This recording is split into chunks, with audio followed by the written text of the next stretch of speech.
네, 저번 시간 이민까지 알아봤고요. 그 다음 또 진도 나가도록 하겠습니다.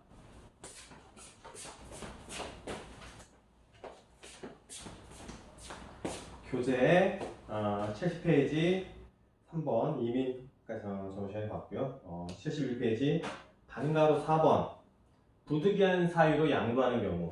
부득이한 사유. 부득이한 사유.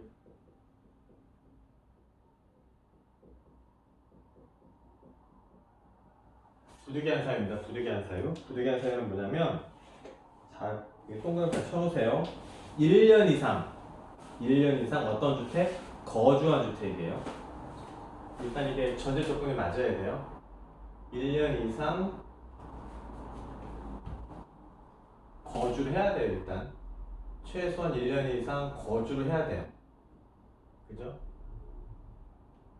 아까 거주 요건 2년이었잖아요, 2년. 지금 여기는 거주 요건이 아예 없는 게 아니라 이런 데는 아예 없죠. 그죠? 아예 없지만 이건 최소한 1년 이상은 거주해야 돼요.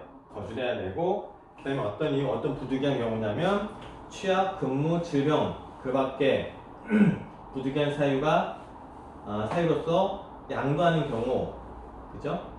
그래서 다른 시군구로 아니면 그 시군과 연접한 쪽으로 이상한 경우에는 특별히 보유경, 거주 의견을 보지 않겠다. 1년 이상 이게 있어야 돼요. 이게 되게 중요하죠. 그래서 이게 1년 이상. 1년 이상이어야 돼요. 그 다음에 취약, 근무상 형편, 질병의 요양, 그 밖에 기타, 그 밖에 부득이한 사유가 있을 때는 되는데, 밑에 1, 2, 3, 4번 보면 1번 취약, 2번 근무, 상형편, 3번 요양, 4번은 학폭이. 읽어보시면 학교폭력이란 전학, 근데 학폭이에요. 작은 가로에 보면 같은 법에 따른 학교폭력 대책 자치위원회가 피해 학생에게 전학이 필요하다고 인정하는 경우예요. 학교에서 뭔가 이제 문제가 생겨서 학폭이 피해자가 됐을 때 그 학생이 전학을 갈 때, 그래서 좀 멀리 가게 된 경우에는 또 집도 이사가 되니까 그때는 바로 이렇게 이런 경우에 해당된다고 보겠다는 거예요. 취약이라는 것도 이제 아까 제가 얘기했던 뭐 이제 대학을 지나간다, 뭐 이렇게 지나간다, 학교가 바뀌는 거죠. 중학생, 고등학생, 대학생 학교가 바뀌는 걸 취약이라고 하는데, 이거는 중간에 전학까지 인정을 한 거죠. 전학이라고 다 인정되는 게 아니고 어떤 전학? 학폭에 따른 피해자가 다른 쪽으로 갔을 때만 인정을 하는 거예요. 보시고, 그 다음에 방가로 5번 장기 저당주택, 장기 저당 담보주택에 대한 일세 일주 특례, 요거는 패스하도록 하겠습니다. 그 다음에 72페이지 양가로 10번 거주기간 특례. 거주자가 조정지역에 공고가 있는 날 이전에 매매계약을 체결하고 계약금을 지급한 사실이 증빙서류에 의해 확인되는 경우에는 해당 거주자가 속한 1세대가 계약금 지급이 현재 주택을 보유하지 않은 경우 거주기간의 제한을 받지 않는다. 이게 뭐냐면요, 신뢰보호 원칙이라고 해갖고요. 그러니까 이제 뭐이 법만 적용되는 게 아니고 일반적인 법 적용 원칙인데, 보세요. 이걸 이해를 하면은 이런 건 이제 이런 비슷한 예가 나오면 다 이해가 돼요. 무슨 말이냐면,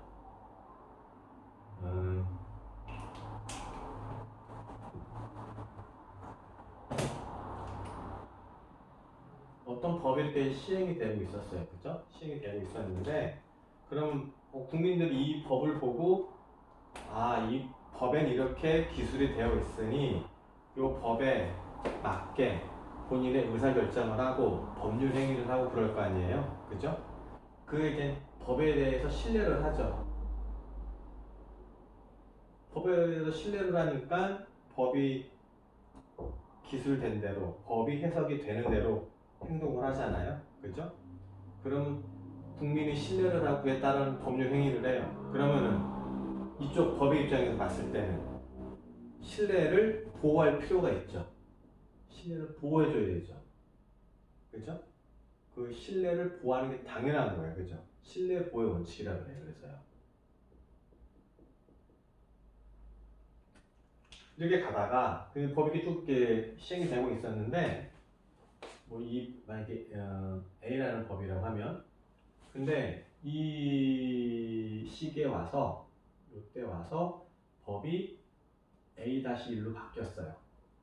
딱 예를 든다면, 그러면은 법이 바뀌었다고 해서 바로 법이 시행되는 게 아니고요. 공고를 하고, 물론 그 전에 전문가의 의견을 듣고 공청회나 여러 가지 각 분야의 전문가의 어떤 의견을 다 수렴을 해서 그 다음에 이제 법을 개정을 하거나 입법을 하고, 그 다음에 이제 바로 공표하는 게 아니라 언제부터 법을 시행을 하겠다라고 이제 공표를 해요. 그죠? 언제부터 하겠다. 이때라고 가정을 하면 사람들이 만약 이때라고 하면 이때라고 하면 그럼 이때까지는 사람들은 A라는 법에 따라서 이건 이렇게 의사결정하면 되겠구나 믿고 거기에 행동을 하니까 보호를 해줘야 되죠. 근데 법이 바뀌었어요. 그러면 바뀐 법에서는 만약에 이런 B라는 게 가능했는데 여기서 B라는 게 불가능하다면, 그죠? 이쪽이 시행됐을 때 A라는 사람이 어떤 법률 행위를 해서 B라는 효과를 얻을 수가 있는데, 이때 갑자기 이렇게 소급을 해서 당신 지금 현행법으로 안 돼. 소급 입법 금지라고 그랬죠. 소급 입법 금지. 소급 금지예요. 이건 법의 대원칙이란 말이에요. 대원칙. 그렇기 때문에 법이 바뀌는 그 시점까지 원래 있었던 법으로 어떤 의사결정과 법률행위를 한다면 그건 다 보호를 받는다는 거예요. 지금 여기 양감 10번도 그런 얘기거든요. 자, 보세요. 거주자가 조정지역에 공고가 있는 날 이전. 그러니까 조정지역, 이게 아니라는 거죠. 아니라는 거예요. 그러면 매매계약도 체결하고 계약금을 지급했다는 게 증빙이 된다면, 이거는 맨 마지막 때죠. 거주기간 제한을 받지 않는다. 아까 보유기간 2년 이상, 거주기간은 조정대상 지역은 2년 이상이 있어야 되는 거죠. 거주기간이. 그런데 뭐라 그랬어요? 조정지역 공고. 이때부터가 이제 조정지역이 됩니다. 지역이 공고되기 전날 매매계약도 체결하고 계약금을 줬다면, 자, 무슨 말이냐면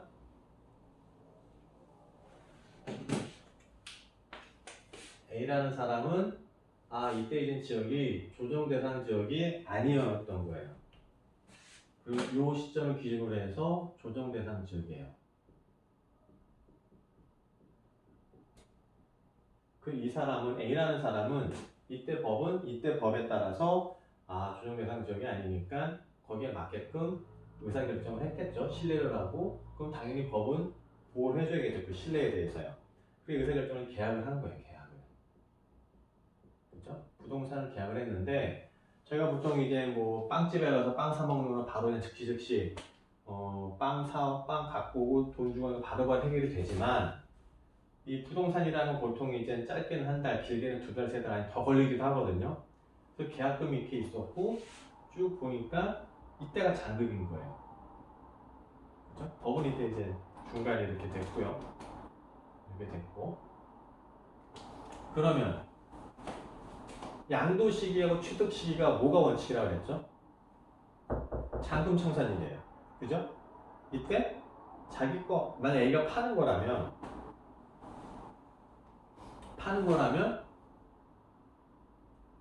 이때가 이제 계약이 완료가 되는 거기 때문에 이때 적용되는 게 맞겠죠. 원칙적으로는. 그렇지만 잘 생각을 해보면 이 사람이 이때 당연히 잔금 치르면 소유권을 넘겨주는 거는 당연한 건데, 그거를 그렇게 한 이유는 이때 당시 유효한 법률을 신뢰하고 거기에 따라서 판단하고 행동을 했기 때문에 당연히 이쪽에 대한 법의 보호를 받아야 돼요. 신뢰에 대한 보호를 받아야 돼요. 그런데 갑자기 법이 바뀌었다고 해서 이걸 이렇게 하면은 법적 안정성이 굉장히 깨지는 거죠. 그렇기 때문에 이때 계약금을 주고 뭐 그런 게 확실하게 증빙이 된다면 비록 잔금이 이때 되면서 하지만 이쪽으로 되기 때문에 거주 요건은 보지 않겠다는 거예요. 그게 합리적이고 타당한 거죠. 그죠? 소유법 금지, 즉 실내보호 원칙이 중요하기 때문에 그렇게 이해하시면 되는군요. 자, 그렇게 하시고 그래서 이걸 이제 거주요건과 보유요건에 대한 특례 몇 가지 살펴봤고요. 그 다음에 1세대 1주택 비과세 특례도 보도록 하겠습니다. 일단 이 양도세는 원칙을 좀 정확하게 알아두시고, 그죠? 그다음에 원칙은 이제 예를 들어서 보유기간 2년, 그리고 조정대상지역은 거주기간 2년 이상이 돼야 된다는 알아두고 당연히 알아두고, 그다음에 그거에 대한 예외로서 뭐 어떤 것들이 있더라 이렇게 보셔야 되고요. 그다음에 1세대 1주택 비과세 특례는 어떨 때 1세대 1주택이 비과세 되는지 저번 예전 시간에 했었잖아요. 그렇게 되는데 1세대 1주택이지만 1세대 1주택이 아니지만 이러한 경우에도 1세대 1주택으로 봐서 비과세 특례를 적용을 해주겠다. 또 그런 의미거든요. 이거 잘 보세요. 지금 이제 자 72페이지 6번 1세대 1주택 비과세 특례. 1세대 1주택 비과세 제도는 원칙적으로 양도 당시 국내에 1세대 1주택을 소유한 경우에만 혜택을 주는 제도이다. 그죠? 주택을 한 개 있을 때만 혜택을 주는 제도예요. 그러나 양도 당시 불가피한 사유 등으로 2주택 이상이 되는 경우에도 예외를 인정하여 1세대 1주택으로 보고 비과세 혜택을 주고 있다. 이건 정책적인 판단입니다. 정책적인 판단. 그래서 지금 보면 1, 2, 3, 4, 5, 6, 7, 7가지가 나와 있어요. 7가지가 나와 있고요. 원래 1세대 1주택은 뭐 9억까지 비과세고 국가주택은 이제 뭐 해당하는 세금을 이렇게 부과하게 되는 거고요. 근데 그 1세대 1주택만 이제 혜택을 봐야 되지만 이렇게 나열된 7가지. 하나님 7가지가 해당이 되면 뭐 비록 1세대 1주택이 아니더라도 1세대 1주택 혜택을 보게 해주겠다라고 하는 게 지금 이 얘기입니다. 지금 첫 번째 대체 취득을 위한 일시적 1세대 2주택. 일시적 2주택자. 일시적 2주택자. 대체 취득이에요. 대체 취득. 그럼 주변에서 많이 보실 수 있어요.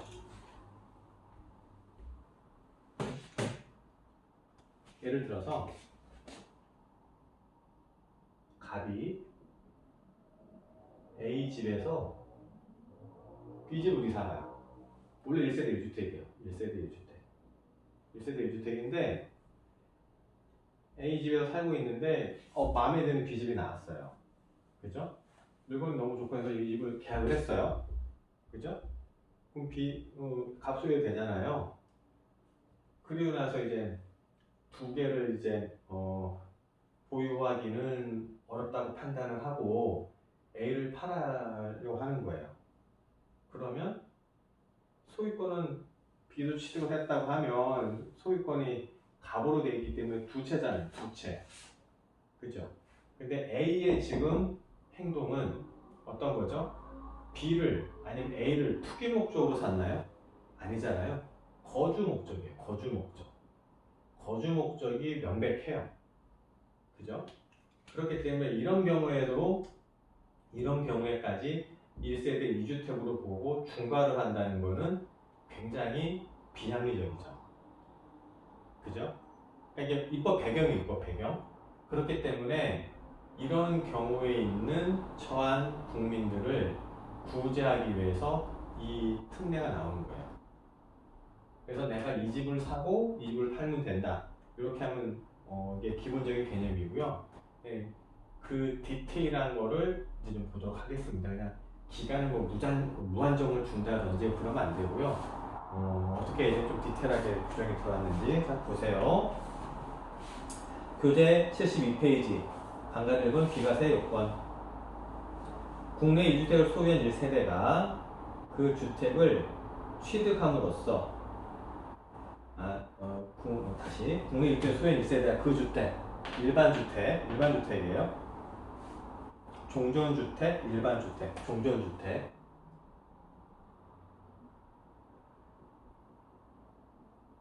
종전주택. 종전주택을 양도하기 전에 다른 주택을 신규로 취득했죠. 이렇게 용어입니다. 용어. 이게 세법에 나오는 용어이기 때문에 좀 알아두시는 게 알아두셔야 돼요. 종전주택, 지금까지 살고 있었던지, 그 다음에 신규 취득하는 주택, 신규주택. 그러니까 종전주택, 그 다음에 종전주택을 양도하기 전에 신규주택을 취득했다는 건 뭐예요? 자금까지 치렀다는 거죠. 취득했다는 거는 취득의 시기, 계약만에 따라서 취득된 게 아니라 잔금 청산일 기준이기 때문에 자금까지 치렀다는 거예요. 이게요. 취득함으로써 일시적으로 이주택이 됩니다. 일시적. 이것도 다 내 갑 소유로 들어왔기 때문에 이렇게 되면은 이게 1세대 2주택이 일시적으로 된다고 보는 거예요. 일시라는 건 뭐죠? 잠시죠, 잠시. 기간이 뭐 많이 길고 그런 게 아니라 잠시예요. 그러면 이 일시를 어떻게 법으로 규정하겠냐네요. 그죠? 그러니까 잠시 2주택자가 되는 거예요. 잠시 2주택자. 그러면 2주택이 된 경우 종전주택을 취득한 날로부터 몇 년 이상? 1년 이상이 지난 후 신규주택을 취득하고, 그죠? 최소한 여기에 이거 사고 나서 1년 있다 사라는 거죠. 1년 안에 사고 팔고 하는 거는 주택 판매업자가 아니면 투기꾼이에요. 그렇게 보는 거죠. 그래서 최소한 이 종전주택을 취득하고 나서 1년이 지난 후에 B를 취득하고 신규주택을 취득을 하고, 그 다음에 다음 규정에 따라 종전주택을 양도하면, 다음에 이제 쭉 몇 가지 예가 나오거든요. 양도를 하면 요 A주택을 양도하게 되면은 1세대 1주택 비과세 특례를 적용을 하겠다 그 의미예요. 그죠? 중요한 거는 여기서 이겁니다. 1년 있다가 사야 돼요. 1년 있다가 1년이 안 되는 데가 사면은 무조건 2주택자예요. 무조건 2주택자. 그죠? 그러니까 잘 요건을 보셔야 돼요. 요건을. 그래서 종전주택을 어떻게 양도를 하면은 이게 1세대 1주택 자로 보느냐 보시면, 자 보세요. 동그라미 1, 2번 갑니다. 신규주택을 취득한 날로부터, 그죠? 신규주택을 취득한 날로부터 얼마? 3년 안에 팔아야 돼요. 이해되세요? 3년 안에. 그 다음에 두 번째 동그라미 종전주택도 조정대상 지역, 그 다음에 신규주택도 조정대상 지역. 조정대상 지역이라는 거는 그때 이제 달라져요. 그래서 이제 매번 확인을 해야 되는데, 일단 조정대상 지역이라면 수도권 전체, 아니 그 서울시 전체, 서울 전체. 그 다음에 특별시광역 5대 광역시. 일단 그 정도만 일단 머릿속에, 그 다음에 어디냐, 거기 세종시. 그 정도만 일단 알아두시고, 그다음에 수도권 일부 지역. 이 정도가 이제 조정대상 지역이다 라고 그 정도만 이렇게 알아두시고요. 더 자세한 거는 나중에 진도 나올 때 또 말씀드릴게요. 하여튼간 많은 사람들이 살고 싶어하는 지역, 그거 갖다가 조정대상 지역이라고 보면 얼추 비슷해요. 이렇게 전 국민이 살고 싶어하는 지역, 그러니까 서울시, 수도권, 5대 광역시, 세종시, 전 국민이라면 다 살고 싶어하는 동네들이잖아요. 지역들이잖아요. 조정대상 지역이라 보시면 되고, 간단하게 제가 개념 설명드린 거고요. 디테일한 자세한 개념 또 말씀드릴게요. 가갖고 나중에 진도 가면. 일단 여기서는 종전대상 주택도 신규 주택도 둘 다 조정대상 지역 안에 있으면, 이 신규 취득한 신규 주택을 취득한 날로부터 얼마 있다가 1년이에요. 1년. 예전에 2년이었다가 1년을 또 단축시켰어요. 구형의 규율을 강화한다고 1년 안에 처분해야 돼요. 처분. 그리고 처분도 하고, 그 다음에 요거 사고 나서 바로 1년 안에 또 일로 들어와 살아야 돼요. 사고 이 사람이 다른 데서 살면은 갭 투자나 투기꾼으로 지금 생각하고 있거든요. 국가에서는요. 그렇기 때문에 요거 사고 1년 안에 들어서 전입신고하고 살아야 되고 1년 안에 팔아야 되고 둘 다 조정 대상 지역이 있을 때, 그죠? 그렇게 이해를 하셔야 돼요. 그래갖고 자 보면은 이거를 이렇게 있는 거예요, 그죠? 이해되세요? 조금 이게 쉬운 듯 하면서도 많이 까다로워요. 쉬운 듯 하면서도 많이 헷갈리는 부분이에요. 그냥 잘 보셔야 돼요, 이거를. 그러니까 일반적으로는 3년 이내에 이걸 팔아야 돼요. 일반적으로는. 그죠? 그게 원칙이었어요, 원칙. 그러니까 원래는 뭐 조정대상적 그런 개념이 들어오고 양도세법에 들어오기 전에는 종전주택을 있는, 그러니까 1세대 1주택자 A가, 아니 갑이 A를 갖고 있죠. 종주택을 갖고 있는데 B주택을 취득을 했어요. 잠깐 취득을 했어요. 이사 가려고. 그러면은 취득한 날로부터 1년 안에만, 아니 취득한 날로부터 3년 안에만 이거를 팔면 됐었어요. 예전에 2년이었다가 부동산의 예전에 좀 많이 안 좋았거든요. 그래서 기회를 좀 늘려줬었어요. 그래서 3년 안에 팔면은 이거는 뭐 1세대 1주택을 보겠다 했는데 이게 뭐 조정 대상적이 뭐 생겨하다 보니까 그러면은 뭐 3년 안에 파는 게 아니라 조정 대상 지역은 온 국민이 살고 싶어하는 지역이니까 매매가 활발히 일어날 것이다 라고 보고 이거를 빨리 처분하라는 거죠. 1년 안에. 그리고 당연히 이 집에 들어와 살아라. 다른데 전월세 가면은 너는 1세대 1주택이 아니라 투기 목적으로 산다 이렇게 본 거예요. 그때 또 조금 논란이 있죠. 이 집값 차이가 나서 내가 이 집을 팔고서도 이 집값이 안 돼요. 예를 들어서 그러면은 대출 받을 수 있죠. 그리고 집을 뭐 돈을 모아서 대출금도 갚고 이렇게 하면서 그런 사이에는 다른 데 가서 전월세 살 수도 있고 하는데 그것까지는 배려를 안 한 것 같고 그냥 무조건 들어가 살라는 거예요. 이 집에 1년 안에 전입신고해도 살고 1년 안에 팔아라. 조정대상 지역에 있을 때 그렇게 지금 제한이 들어와 있습니다. 자, 그러면 이게 원칙인데 이거에 대한 예외가 있어요. 예외가 뭐냐면 자 보세요. 아까 원칙이 뭐라 그랬죠?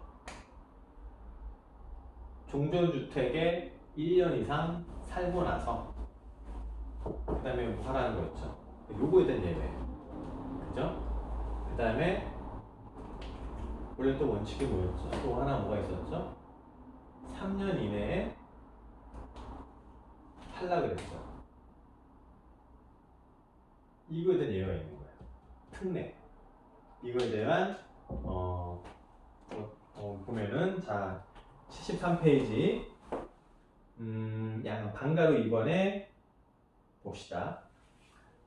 다음 중 어느 하나에 해당하는 경우에는 종전주택을 취득한 날로부터 1년 이상이 지난 후 다른 주택을 취득하는 요건을 적용하지 않는다. 그죠? 1년이 지난 후에 취득한 이 요건을 적용하지 않는다는 것은 1년 이내에 취득해도 된다는 거죠. 그죠? 자, 생각해 보시면. 그래서 그 예가 뭐냐면 이렇게 나와요. 동그라미 1, 2, 3 이렇게 나오는데 그게 뭐냐면 여기에 건설임대주택, 아까 했던 건설임대주택, 그 다음에 공익사업법으로 수용,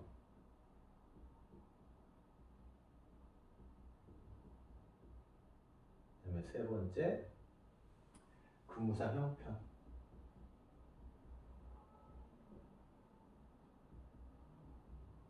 이럴 때는 굳이 1년 이거 요건을 충족을 안 시켜도 가능하다 그런 얘기죠. 이해되세요? 좀 자세한 거는 좀 쉬었다가 또 말씀드리도록 하겠습니다.